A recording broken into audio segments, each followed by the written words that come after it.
This is Sandhya Sridhar for the Lead podcast. Today we have with us a very well-known and popular media person from Chennai, Shobana Ravi. Hi, Shobana. Hi, Sandhya. Hello. Thanks for having me here for the lead. We welcome you and we are Thank you. happy to celebrate with you the launch of your newest novel, Amaru. Thank you. Tell us a little bit about Amaru, Shobana.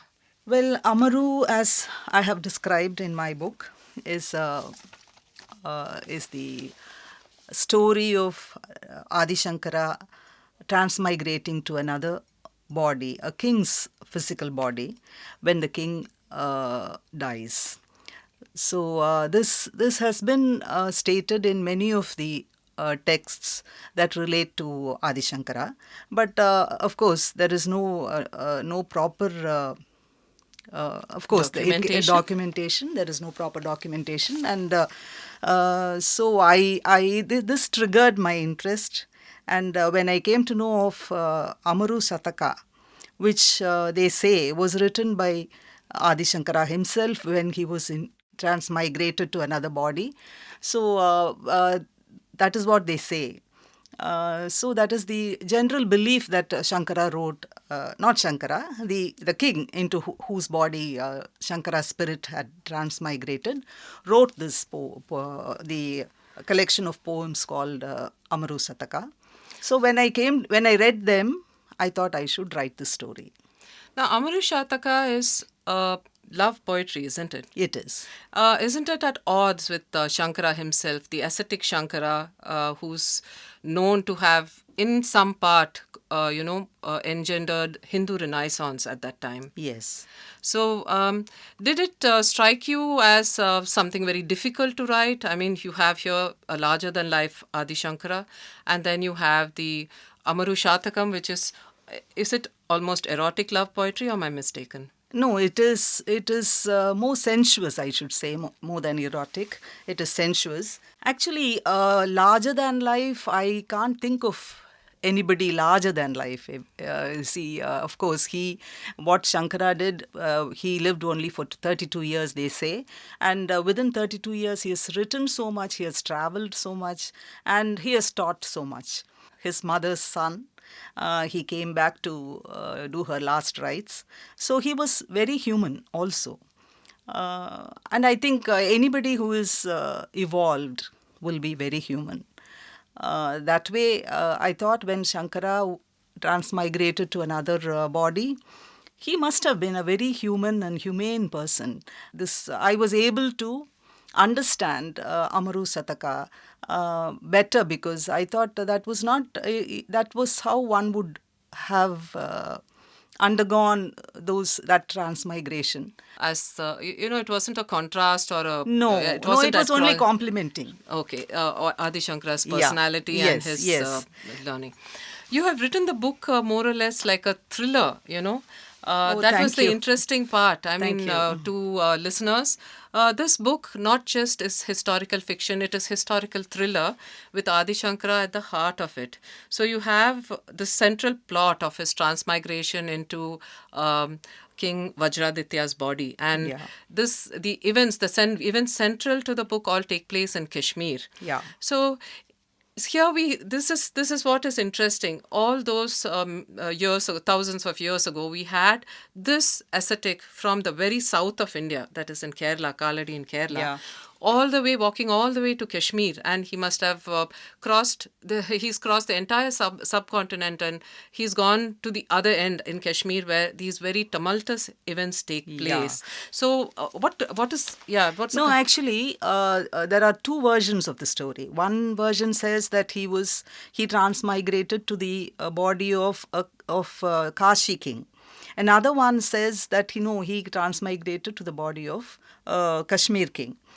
This Kashmir I thought that would be a more relevant topography because it was only in this Gopadri hill which is now at present called the Shankaracharya hill. It is only there that Shankara wrote Saundarya Lahari.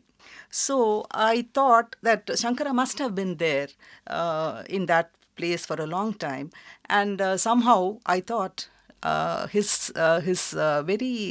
very sensuous, the Saundarya Lahari is also a very sensuous poetry. So in the sense that goddesses' beauty is described in a very poetic manner. So I thought that I don't know. This is my looking at it. This is how I looked at it. I thought that after Shankara's transmigration only, Shankara must have written Saundarya Lahari. This is how I looked at it. Yeah, we can see it in your book where I think you have this little passage of him describing the goddess. Would you like to read some part of it out, Shobana, so for the listeners? Let me see. A pair of feet that were more radiant than lotus flowers emerged out of the curtained palanquin that touched the ground. The toenails were like tiny arrowheads. They shone like they had been washed by the sparkling waters of the Ganga. The moment her eyes connected with his, Bhima was entranced. As she held out her hand, the dark-complexioned bearer delicately placed a silk pouch on it. Her flushed palm was like a lotus stained by the floral dye on goddess Lakshmi's feet. When he beheld her, her beauty engrossed him and surrounded him like a rising sea. From each part of her and every delicate detail in her resplendent visage flowed a magnetic charm like the many waves from the sea.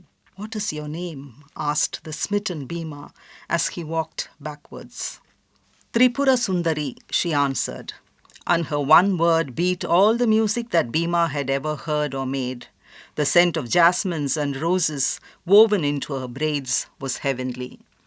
So this description I have taken completely from Shankara's Saundarya Lahari. It is so lovely, even in English, when it's in a removed language. Yeah. So how did you pick this subject in the first place? Yeah, the subject was like, since I have read a lot, not a lot, I have read quite a bit about Shankara. And when I came to know of Amaru Sataka, I thought I have to write this. It was very inspiring for me to make a story out of it. And there is this chronicle of the Kashmir kings called Raja Tarangini, yes, which was written like 14th century or 13th century, I'm not very sure. So I went through that. And then I had to pick up a character which belonged to that particular era to which Shankara belonged. So that was like 8th century, which king. Then I thought there was one king who ruled Kashmir only for about 7 or 8 years. So I picked up that king. Okay. And luckily for me, I had all the characters' names in Raja Tarangini. Okay. So it was like Jayapida, Vajraditya, Manjarika, Chakramardika, Chankuna, the Prime Minister, then Ishana Chandra. All these names I picked up from Raja Tarangini. And they were all actually, this Chakramardika was this Vajraditya's mother. So, and I had so many stories also written from which those stories, because Lalitaditya was the most popular king of Kashmir king.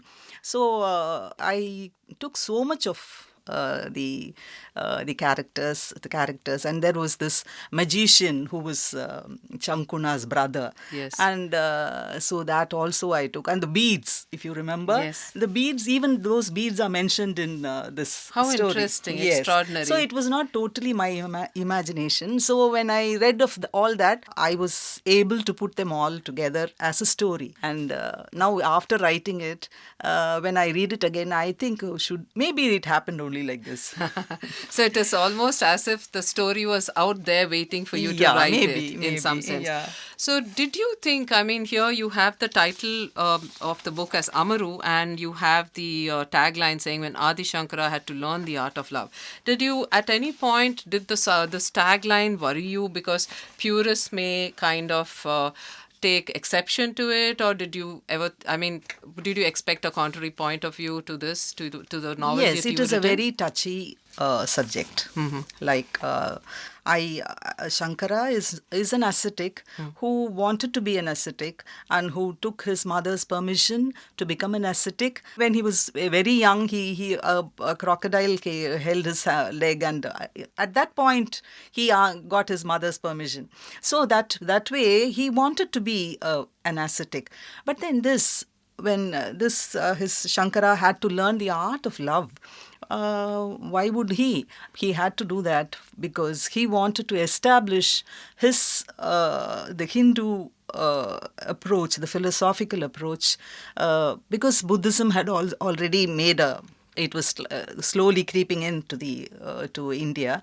So Shankara had thought that he must establish his philosophy. The age-old philosophy. So that way I had to blend these two together.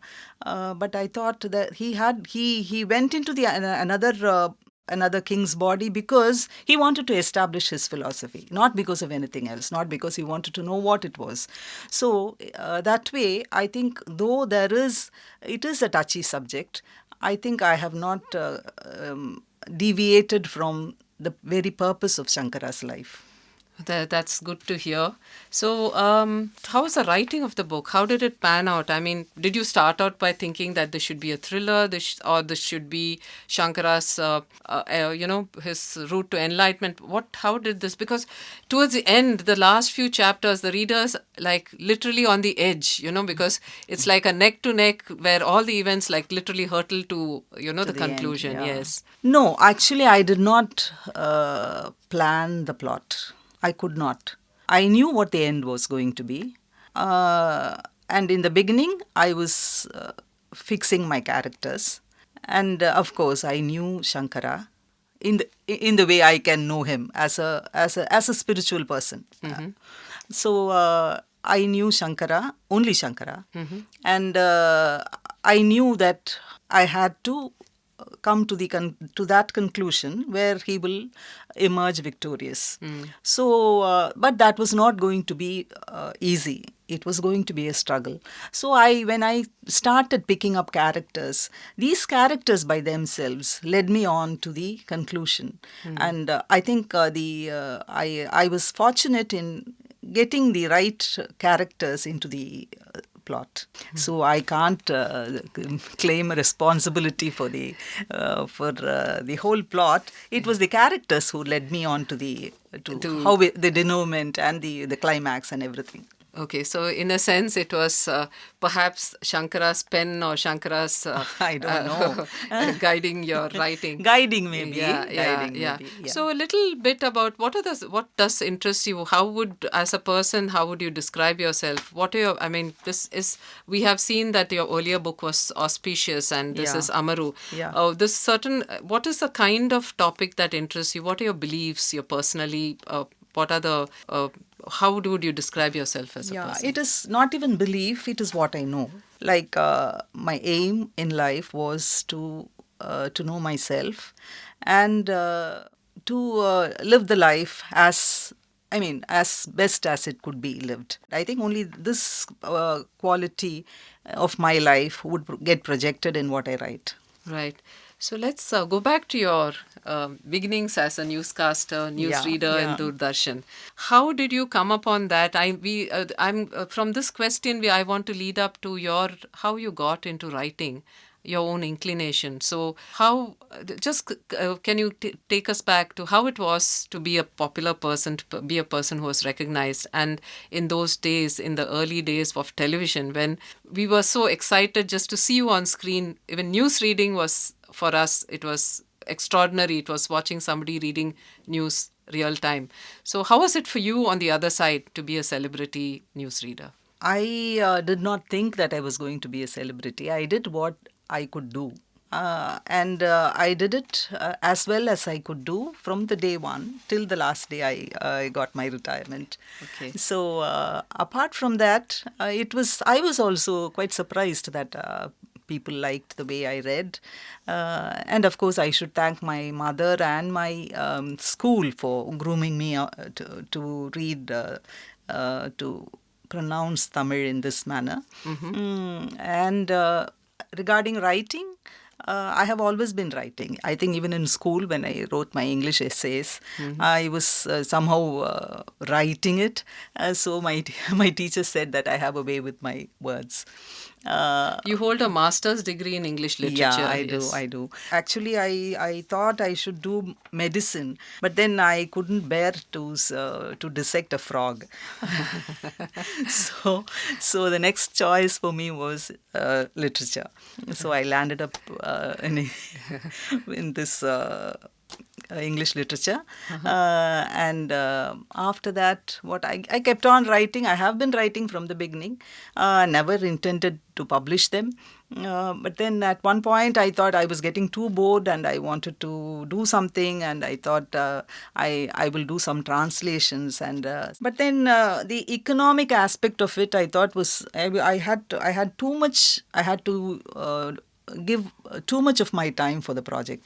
So I thought, no, I won't translate. Then after that, I thought, why don't I write? So I started writing. I wrote the first chapter, second chapter. Then about in 1 week, in a week's time, I had finished about 5,000 words. Then I showed it to Ravi, my husband, and he said, it's quite good. If it's as good as this, it would read well. So finally, I had finished the novel. So that was how I wrote my first novel. Yeah. And it was just right after you kind of retired, you said? No, not just right after that. It was much later than that, because in 2006 I stopped reading news. I started writing this my first novel in 2017. Oh, they're almost a decade later. Yeah. But to us, it seemed to us that you were there perennially on television, and then one day you just vanished. I didn't vanish. I was reading, you see, even while I was reading the news, 2000 or 1998 or even 2000, 2002 and all that, people used to ask me, why have you stopped reading? We don't see you anymore. I said, no, I am there very much. But only thing, you don't watch Doordarshan. Which may be true because there were so many newer and fancier channels which were more attractive to watch. So your first book, Catalyst, was a memoir, and it says, it's an account of your spiritual journey. So what is this? Tell us a little bit about your spiritual journey. Yeah, spiritual journey is like, you see, Ramakrishna Paramahamsa, he says, I mean, when you really want to know yourself, it is such a misery. It is as if you're being you're drowning in water, and you're looking for fresh air. So that was a similar feeling I had. I don't know why, but maybe I was made that way because I wanted something, I was not getting it, and that's why I became philosophical. It was not like that. Then I met my master, and he guided me, and whatever I went through, that process, I wanted to write, document it. And so I wrote my first memoir. Okay, that's nice. What are your, in that sense, this meeting of your master, was it a turning point in your life in some sense? Or was this at the time when was this? I'm just trying to get a context here. In your Doordarshan days or afterwards? Yeah, Doordarshan days, very early. Like it was as early as 1982, 81. And yes, it was a turning point because I was able to come to terms with myself and with what I had to do, because otherwise before that I was very unsure of how I should steer myself. That's interesting, because I think that's a very common affliction with the younger generation today, right? A lot of young people, with one of the greatest difficulties is the sense of rootlessness, the sense of not knowing what they are doing. So what would you say is the need of the hour for them, where understanding our culture, understanding what our culture can give us is concerned? One thing very beautiful about our culture is the crux of our culture is philosophy. The core of our religion, the Hindu religion, is philosophy. There may be so many characters in Ramayana and Mahabharata, but everything, the drama, everything is to tell us some philosophy, the philosophy. The Vedas, the Upanishads are the essence of the Vedas. And the Vedas also, they also tell us how to go about in life, what it is, what finally matters. So, such a religion, I think, doesn't exist in the world anywhere else. Maybe there will be a Godhead and all that. We also have gods. We have many gods. We have many points of view, and we can believe or disbelieve, or we can say don't know. We can do whatever and still lead a Hindu way of life. But now you see the problem came, I think, when Sanskrit was cut off from our education. So since now we are not able to go to that, we are not able to draw from that. So everything becomes, you see, it is very easy to criticize and to mock at things when you don't know it properly. Absolutely. So now we are only able to understand things from a not an Indian point of view, from maybe a Western point of view. And maybe from a different language, a translated yes, version. Translated also. Yeah. And I think there must be, if we have to preserve the Hindu culture, I won't even say our, because I don't think that I should identify myself with this. I identify myself with Christ also, with Jesus. I identify myself with the Buddha. I identify myself with the Persian, worship of light. Yeah, fire. And but when I have read whatever I have read, I come back to this. The Hindu way of life, maybe not even the rituals, but the Hindu philosophy. When I come back to it, I see that this is the greatest. How would you think that the next generation or the younger generation of people in our country can connect back to this philosophy that you, after having accepted and read every kind of spirituality there is in the world, you have come back to believe that this is something that connects, that refreshes, rejuvenates, and gives you a purpose. So how do you say young people do it? Because our generation is little closer to the roots. Right. The next generation is little farther from the roots, not just in terms of their own mother tongue, from the tongue where they can read these texts. What would you tell that generation? No, that generation has drifted away. What we can do is we can set our education to a standard where we will not lose the precious wisdom that has been handed down to us from the hoary past. So that way only education can save us.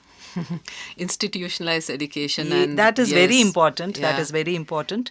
And of course, the youngsters who really want to know, they should come back, read, and they should definitely read 3 things. 3 books, 3 literature. One is Upanishads. Of course, there are many Upanishads, and then the Mahabharata and the Ramayana. I think these 3 will root them again in the Hindu culture, in the culture which is the most wise of all. That's so nice to hear. But, sometimes, there's a tinge of, how do you say, when going back to our culture, we don't regress to, let me put it, lifestyles and thoughts of a different generation. We have to align it to the present time, isn't it? This balance has to be there. We have to understand our culture, but contextualize it in the present. But there are a lot of thoughts of you that say, that take us back and say, this is how you have to live. This is what you have to wear. Those rules are what alienate the young people, isn't it? Right. But there are no rules in the Vedas. There are no rules in the Upanishads. Yeah. And each one follows his own rule in the Mahabharata and the Ramayana. Hindu way of life is not even about rituals. Hindu way of life is about philosophy. Right. About that inner peace, that pure consciousness, which is you, me, and everybody. So if one is able to go there, one doesn't have to follow all the rituals. One doesn't even have to pray. Yeah. One doesn't even have to pray. Yeah. but one has to be right. One has to be good. Okay, it's value and philosophy. Philosophy. So this is what is the basis of Hinduism. It is not the rituals, not at all the rituals, because nowhere do the Upanishads say that if you do this only, you will know, you will be wise. So in a sense, it is applicable in any time, any era. There is no dating for this, because the philosophy is endless, isn't it? I can wear jeans and I can still be a very true person who can be called somebody who's following the Hindu way of life. So that doesn't matter. I don't have to go to the temple. I can go to the temple, of course, but it doesn't. Nobody says you have to do this, you have to do that. Unlike the other religions, they say you have to do this, you have to do that. Otherwise, you are not here. Otherwise, they even say we will kill you. But there's nothing like that in this, because this is too evolved for the others, for the other people outside to understand or comprehend. So I'm actually going to now go back to Amaru now that we've had this entire. So how does the story of Adi Shankara, you think, resonate in today's time? In what sense, Amaru then, other than being a historical novel, what would you call it for younger readers? For younger readers, the struggle that Shankara went through to make the world or the people understand what he stood for. His conviction, he had to put across his conviction, and that conviction only gave him the strength to undergo whatever he did. It is not easy to leave your body and go to, transmigrate to another physical body, live there for some time. Just trust that your original physical body is being taken care of. So all that is the Hindu way of life. So it is, I think if one really knows, it's very easy to say, no, he got into another body. How? There's so much of science in it. It is not, there is so much of sacrifice in it. And it is acquired. It is a scientific knowledge. It is not. It cannot be acquired just like that. And we call it siddhi. We call all these things siddhis. And his attainment of that siddhi was a scientific knowledge. That's interesting. Your daughter did the cover for Amaru. Yeah, she did. So it's a very striking cover. There is no visual. There's no. There are just symbols of what you could get inside. So what did she have to say about the book? She was one of the first readers of my book. So since she knew everything, when I was discussing with the publisher about the cover, I happened to tell her that this is what. Then she said, okay, no, it can be like this. Then I said, it can be. Why don't you try? Because she also does some artwork. Okay. She's a lawyer. She said, okay, I will try when I find time. And after about 15-20 days, she sent me this illustration. The illustration. Okay. Then I sent it to the publisher, and you know what happened. I think it got instantly accepted because, it's a very striking cover. So thank you very much, Shobana. It was a lovely and interesting interaction with you.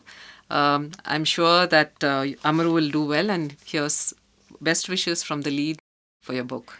Thank you very much, Sandhya. Thanks to the Lede for having me here.